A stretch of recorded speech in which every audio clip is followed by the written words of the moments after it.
people can't get to a therapist, if that's kind of out of their price scope at the moment, what are like 3 self-help tips that you can kind of do on your own without having professional help? Yoga. I really enjoy yoga and just kind of meditating. I think a lot of us are plugged into social media and our phones a lot.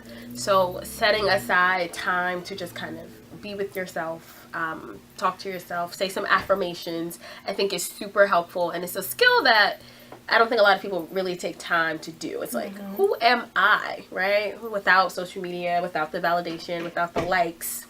Who am I, right? So I would say that's one sure way to kind of at least just get to who you are. Even if you sit with yourself and realize, oh wait, I do look to Instagram for validation. That's that's an acknowledgement, that's awareness, that's a step. So that would be the first thing. The second thing I would say is using natural supports. A lot of us are isolated and a lot of us don't really connect with people.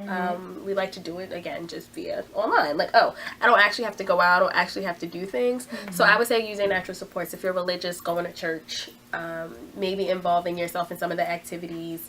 Mentoring programs, I think, are really big because they also help teenagers understand you're not the only person going through this. When you're home by yourself and you don't really have anyone to talk to, you think, my life is terrible, nobody else is going through this, and you're just, I don't know, in your mind, and different things can happen.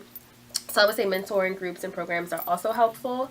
And let's see, what would be the third thing? Finding a positive outlet, whatever that is. I talk to a lot of my girls about starting their own YouTube channel because they're like, oh, well, I want to say this. I don't want girls to feel like I feel. And I said, well, take that and do something productive with it, you know, and kind of channel your energy.